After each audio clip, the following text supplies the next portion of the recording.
ನಮಸ್ತೆ ಸ್ನೇಹಿತರೆ, story enter ಚಾನಲ್ಗೆ ಸ್ವಾಗತ. ಸ್ನೇಹಿತರೆ, ಇಲ್ಲಿ ನಾನು ನಿಮಗೆ ಅತ್ಯಂತ ಕುತೂಹಲಕಾರಿ ಮತ್ತು ಆಸಕ್ತಿದಾಯಕ ಮಾಹಿತಿಗಳನ್ನು ತಂದುಕೊಡುತ್ತೇನೆ. ಇದಕ್ಕಾಗಿ ಚಾನಲ್ಗೆ ಸಬ್ಸ್ಕ್ರೈಬ್ ಮಾಡಿ ಮತ್ತು ಬೆಲ್ ಐಕಾನ್ ಅನ್ನು ಒತ್ತಿ. ಸ್ನೇಹಿತರೆ, ಈಗ ನಾವು ಬೈಕಿನಲ್ಲೋ, ಕಾರಿನಲ್ಲೋ, ಬಸ್ಸಿನಲ್ಲೋ ಅಥವಾ ಏರೋಪ್ಲೇನಲ್ಲೋ ಹೋಗುತ್ತಿದ್ದೇವೆ ಎಂದು ಕಲ್ಪಿಸಿಕೊಳ್ಳಿ. ಬಾಹ್ಯವಾಗಿ ಎಲ್ಲವೂ ಸಾಮಾನ್ಯವಾಗೇ ಇರುತ್ತದೆ. ಆದರೆ ಒಂದು ಕ್ಷಣ ಯೋಚಿಸಿ ನೋಡಿ, ಈ ಜಗತ್ತಿನಲ್ಲಿ ರಬ್ಬರ್ ಎನ್ನುವ ವಸ್ತು ಇಲ್ಲದಿದ್ದರೆ ಏನಾಗಬಹುದಿತ್ತು ಎಂದು. ನಾವು ಕುಳಿತಿರುವ ಸೀಟು, ನಮ್ಮ ಕೈಯಲ್ಲಿರುವ ಮೊಬೈಲು, ಅದರ ಚಾರ್ಜರ್ನ ಕೇಬಲ್ನ ಇನ್ಸುಲೇಷನ್, ಆಸ್ಪತ್ರೆಗಳಲ್ಲಿ ಬಳಕೆಯಾಗುತ್ತಿರುವ ಗ್ಲೌಸ್ಗಳು, ವಿಮಾನದ ಟೈರ್ಗಳು, ಸೇತುವೆಗಳಲ್ಲಿ ಬಳಸುವ ಶಾಕ್ ಅಬ್ಸರ್ಗಳು, ಮಿಲಿಟರಿ ವಾಹನಗಳು ಮತ್ತು ಫ್ಯಾಕ್ಟರಿಗಳ ಬೆಲ್ಟ್ಗಳು, ಈ ಎಲ್ಲವೂ ಒಂದೇ ಕ್ಷಣದಲ್ಲಿ ನಿಂತು ಹೋಗುತ್ತವೆ. ಸ್ನೇಹಿತರೆ, ನಾವು ಪ್ರಕೃತಿ ವಿಪತ್ತು ಎಂದರೆ ಸುನಾಮಿ, ಚಂಡಮಾರುತ, ಭೂಕಂಪ ಎಂದು ಮಾತ್ರ ಭಾವಿಸಿದ್ದೇವೆ. ಆದರೆ ಇವುಗಳಿಗಿಂತ ಹೆಚ್ಚು ಅಪಾಯವನ್ನು ಉಂಟು ಮಾಡಬಲ್ಲ ಮೌನ ವಿಪತ್ತು ಇದೆ. ಅದೇ ರಬ್ಬರ್ ಇಲ್ಲದ ಜಗತ್ತು. ಇದು ಈಗಲೇ ನಡೆದು ಬಿಡಬಹುದಾದ ಜಾಗತಿಕ ಮಟ್ಟದ ಸಿಸ್ಟಮ್ಯಾಟಿಕ್ ರಿಸ್ಕ್ ಆಗಿದೆ. ಬನ್ನಿ ಸ್ನೇಹಿತರೆ, ರಬ್ಬರ್ ಏಕೆ ಇಷ್ಟು ಮಹತ್ವದ್ದು, ವಿಶ್ವಕ್ಕೆ ರಬ್ಬರ್ ಎಲ್ಲಿಂದ ಬರುತ್ತದೆ ಮತ್ತು ಈಗ ರಬ್ಬರ್ ಏಕೆ ವಿನಾಶದ ಅಂಚಿನಲ್ಲಿದೆ ಎಂಬ ವಿಷಯವನ್ನು ನಾವು ಈ ವಿಡಿಯೋದಲ್ಲಿ ತಿಳಿಯುತ್ತಾ ಹೋಗೋಣ. ರಬ್ಬರ್ ಅನ್ನುವ ಪದ ಕೇಳಿದ ಕೂಡಲೇ ನಮಗೆ ತಕ್ಷಣಕ್ಕೆ ನೆನಪಿಗೆ ಬರುವುದು ಟೈರ್. ಆದರೆ ಇದು ರಬ್ಬರ್ನ ಒಂದು ಭಾಗ ಅಷ್ಟೇ. ವಿಜ್ಞಾನಿಗಳ ಮಾತಿನಲ್ಲಿ ಹೇಳಬೇಕಾದರೆ ರಬ್ಬರ್ ಎನ್ನುವುದು ಮನುಕುಲದ ಉಪಯೋಗದಲ್ಲಿ ಅತ್ಯಧಿಕ ಎಲಾಸಿಟಿ ಇರುವ ನ್ಯಾಚುರಲಿ ಪಾಲಿಮೈಸ್ಡ್ ಹೈಡ್ರೋಕಾರ್ಬನ್. ಸರಳವಾಗಿ ಹೇಳಬೇಕು ಎಂದರೆ ಈಗಲೂ ನಾವೆಲ್ಲರೂ ಬಳಸುತ್ತಿರುವ ಪದಾರ್ಥಗಳಲ್ಲಿ ರಬ್ಬರ್ಗೆ ಬದಲಿ ಆಗಬಲ್ಲ ಯಾವುದೇ ವಸ್ತು ಇನ್ನೂ ಕಂಡು ಬಂದಿಲ್ಲ. ಇದು ಒಂಥರ ತೆಂಗಿನಕಾಯಿ ಇಲ್ಲದ ದಕ್ಷಿಣ ಭಾರತದ ಹಾಗೆ.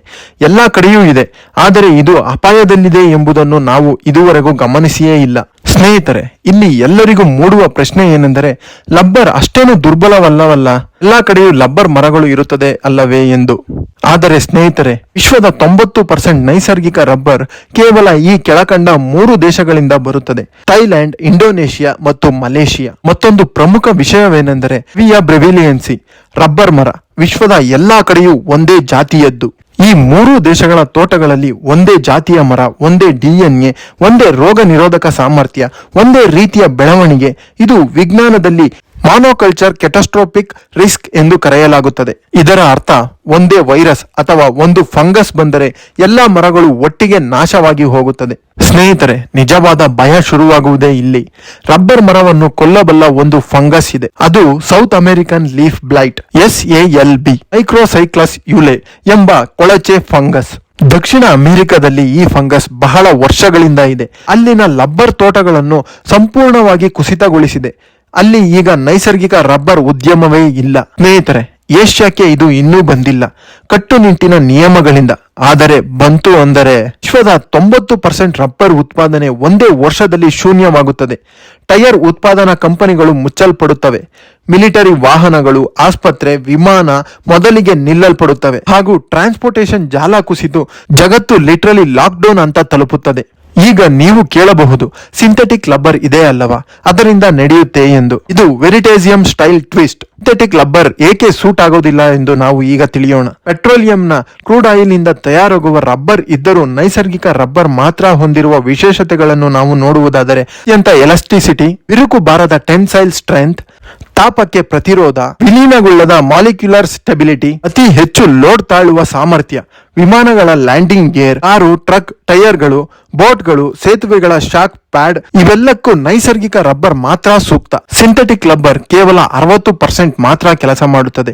ಇನ್ನು ಉಳಿದ 40% ಕ್ರಿಟಿಕಲ್ ಸೆಕ್ಟಾರ್ ಕಂಪ್ಲೀಟ್ ಫೇಲ್ಯೂರ್ ಆಗಿದೆ. ಇದಕ್ಕೆ ರಬ್ಬರ್ ಇಲ್ಲದ ಜಗತ್ತು ಸಾರಿಗೆ, ವೈದ್ಯಕೀಯ, ರಕ್ಷಣಾ ಕ್ಷೇತ್ರ ನಿಂತ ಜಗತ್ತಾಗಿರುತ್ತದೆ. ರಬ್ಬರ್ ಇಲ್ಲದ ಮೊದಲನೆಯ ದಿನದ ಜಗತ್ತನ್ನು ನಾವು ನೋಡುವುದಾದರೆ, ಕಾರುಗಳು ಮತ್ತು ಬೈಕ್ಗಳ ಹೊಸ ಟೈರ್ಗಳು ಬರುವುದಿಲ್ಲ, ಹಳೆಯ ಟೈರ್ಗಳು ದುರಸ್ತಿ ಆಗುವುದಿಲ್ಲ, ಟ್ರಾನ್ಸ್ಪೋರ್ಟೇಷನ್ 60% ನಷ್ಟು ಕುಸಿತವಾಗುತ್ತದೆ. ಇನ್ನು ವಿಮಾನಗಳಲ್ಲಿ ನೋಡುವುದಾದರೆ ಲ್ಯಾಂಡಿಂಗ್ ಗೇರ್, ರಬ್ಬರ್ ಬುಷ್ಗಳನ್ನು ಬದಲಾಯಿಸುವುದು ಸಾಧ್ಯವಿರುವುದಿಲ್ಲ, ಸೇಫ್ಟಿ ಗ್ರೌಂಡಿಂಗ್ಸ್ ಇರುವುದಿಲ್ಲ, ಅಂತಾರಾಷ್ಟ್ರೀಯ ವಿಮಾನ 80% ನಿಲ್ಲುತ್ತದೆ.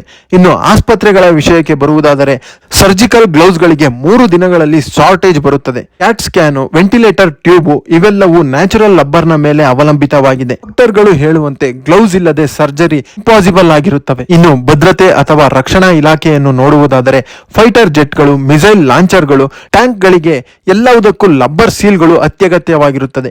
ಡಿಫೆನ್ಸ್ ಸಿಸ್ಟಮ್ ಸಂಪೂರ್ಣವಾಗಿ ಕೊಲಾಪ್ಸ್ ಆಗುತ್ತದೆ. ರೈಲು ಅಥವಾ ಮೆಟ್ರೋದಲ್ಲಿ braking pads, buffer plates required rubber. ರೈಲುಗಳು ಕೆಲವೇ ದಿನಗಳಲ್ಲಿ ಅಪಘಾತಕ್ಕೊಳಗಾಗುವ ಅಪಾಯ ಹೆಚ್ಚಾಗುತ್ತದೆ. ನಗರಗಳ ದೊಡ್ಡ ಸಂಚಾರವೇ ಜಾಮ್ ಆದಂತೆ ಆಗುತ್ತದೆ.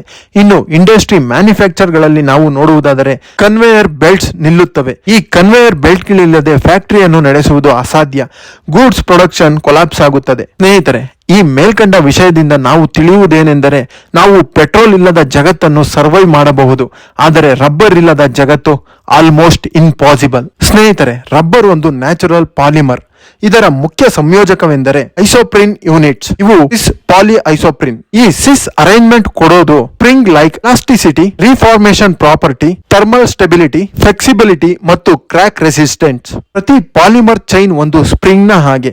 ನೈಸರ್ಗಿಕ ರಬ್ಬರ್ ನ ಪರ್ಫೆಕ್ಷನ್ ಅನ್ನು ಲ್ಯಾಬ್ ನಲ್ಲಿ ರಿಪ್ಲೇಸ್ ಮಾಡುವುದು ಟೆಕ್ನಿಕಲಿ ಇಂಪಾಸಿಬಲ್ ಆಗಿದೆ. ಇಂದಿಗೂ ರಬ್ಬರ್ ನಿಂದ ಸಂಭವಿಸಬಹುದಾದ ಅಪಾಯವು ಇದು ಯಾರೂ ಗುರುತಿಸದ ಅತಿ ದೊಡ್ಡ ಜಾಗತಿಕ ಅಪಾಯವಾಗಿದೆ. ಒಂದೇ ಜಾತಿಯ ಮರ, ಒಂದೇ ಭೌಗೋಳಿಕ ಬೆಲ್ಟ್, ಒಂದೇ ರೈನ್ ಫಾರೆಸ್ಟ್ ಕ್ಲೈಮೇಟ್, ಒಂದೇ ಫಂಗಸ್ ನ ಥ್ರೆಟ್, ಒಂದೇ ರಾ ಮೆಟೀರಿಯಲ್ ನ ಮೇಲೆ ಇಂಡಸ್ಟ್ರಿಗಳ ಡಿಪೆಂಡೆನ್ಸಿ. ಇದು ಸಿಲಿಕಾನ್ ಶಾರ್ಟೇಜ್ ಅಥವಾ ಆಯಿಲ್ ಕ್ರೈಸಿಸ್ ಅಲ್ಲ, ಇದು ಸಂಪೂರ್ಣ ಸಪ್ಲೈ ಚೈನ್ ನ ಬ್ರೇಕ್ ಡೌನ್ ಆಗಿರುತ್ತದೆ. 2024ರಲ್ಲಿ ವರ್ಲ್ಡ್ ಬ್ಯಾಂಕ್ ರಿಸ್ಕ್ ರಿಪೋರ್ಟ್ ಇದನ್ನು ಆಕ್ಸ್ಫಾನ್ ಬಯೋಲಾಜಿಕಲ್ ಡಿಸಾಸ್ಟರ್ ಎಂದು ಕರೆದಿದ್ದರು. ಸ್ನೇಹಿತರೆ, ಇದಕ್ಕೆ ಪರಿಹಾರ ಏನು? ಇದು ನಾವು ಈಗ ನೋಡೋಣ. ಇದಕ್ಕೆ ಪರಿಹಾರ ದಾಂಡೇಲಿಯನ್ ರಬ್ಬರ್. ಟೊರಾಕ್ಸಾಕಾಮ್ ಸಗೈಸ್ ಎಂಬ ರೂಟ್ ಪ್ಲಾಂಟ್. ಇದು ಉತ್ತಮ ಗುಣಮಟ್ಟದ ಲೆಟೆಕ್ಸ್ ಕೊಡುತ್ತದೆ. ಯುರೋಪ್ ನಲ್ಲಿ ಇದರ ಟ್ರಯಲ್ 20% ನಷ್ಟು ಯಶಸ್ವಿಯಾಗಿದೆ. ಇನ್ನು ಸೌತ್ ವೆಸ್ಟ್ ನ US ಡೆಸರ್ಟ್ ಸ್ಟ್ರಬ್ ಆದ ಗುವಾಯುಲೆ ಸ್ಟ್ರಬ್ ಇದು ಅಲರ್ಜಿ ಫ್ರೀ ರಬ್ಬರ್ ಆಗಿದೆ. ಬ್ರಿಡ್ಸ್ಟೋನ್ ಎಂಬ ಕಂಪನಿಯು ಈಗಾಗಲೇ ಪ್ರೋಟೋಟೈಪ್ ಟೈರ್ ಅನ್ನು ತಯಾರಿಸಿ ಪರೀಕ್ಷಿಸಿದೆ, ಆದರೆ ದೊಡ್ಡ ಮಟ್ಟಕ್ಕೆ ಬೆಳೆಯಲು ವರ್ಷಗಳೇ ಬೇಕಾಗಿದೆ. ಜೆನೆಟಿಕ್ ಮಾಡಿಫಿಕೇಶನ್ ಮಾಡಿದ ರಬ್ಬರ್ ಮರಗಳು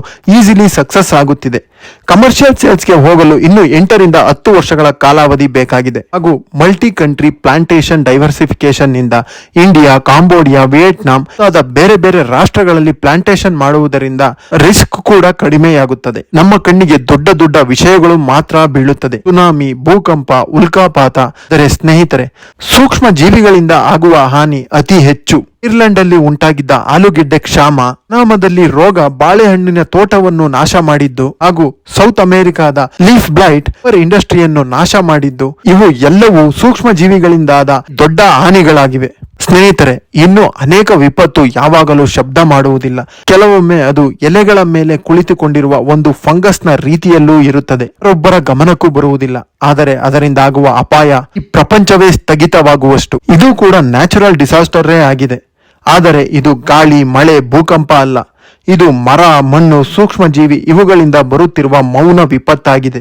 ನಾವು ಇದನ್ನು ಈಗಲೇ ತಡೆಯುವ ಶಕ್ತಿ ಬೆಳೆಸಿಕೊಳ್ಳಲಿಲ್ಲವೆಂದರೆ ಭವಿಷ್ಯದಲ್ಲಿ ಅದು ಮಾನವ ಕುಲಕ್ಕೆ ಅತ್ಯಂತ ದೊಡ್ಡ ಆರ್ಥಿಕ ಸಂಕಷ್ಟವನ್ನು ಸೃಷ್ಟಿ ಮಾಡಬಹುದು. ಇದು ಕೇವಲ ಸೂಕ್ಷ್ಮ ಜೀವಿಯೇ ಇರಬಹುದು, ಆದರೆ ಇದು ಇಡೀ ಪ್ರಪಂಚವನ್ನೇ ತಡೆದು ನಿಲ್ಲಿಸಬಲ್ಲದ್ದು. ನಾವು ಯಾರನ್ನು ಯಾವುದನ್ನು ನಿರ್ಲಕ್ಷಿಸಲು ಸಾಧ್ಯವಿಲ್ಲ. ಅದೇ ನಮಗೆ ಭವಿಷ್ಯದಲ್ಲಿ ತೊಂದರೆ ಉಂಟು ಮಾಡಿರುತ್ತದೆ. ಸ್ನೇಹಿತರೆ, ಈ ವಿಷಯದ ಬಗ್ಗೆ ನಿಮ್ಮ ಅನಿಸಿಕೆ, ಅಭಿಪ್ರಾಯಗಳನ್ನು ಕಮೆಂಟ್ ಬಾಕ್ಸ್ ನಲ್ಲಿ ತಿಳಿಸಿ. ಮತ್ತು ಈ ವಿಷಯ ನಿಮಗೆ ಇಷ್ಟವಾದರೆ ಲೈಕ್ ಮಾಡಿ ಮತ್ತು ಚಾನಲ್ ಅನ್ನು ಸಬ್ಸ್ಕ್ರೈಬ್ ಮಾಡಿ. ಮತ್ತೆ ಮತ್ತೊಂದು ಆಸಕ್ತಿದಾಯಕ ಮಾಹಿತಿಯೊಂದಿಗೆ ನಿಮ್ಮನ್ನು ಭೇಟಿ ಮಾಡುತ್ತೇನೆ. ಧನ್ಯವಾದಗಳು.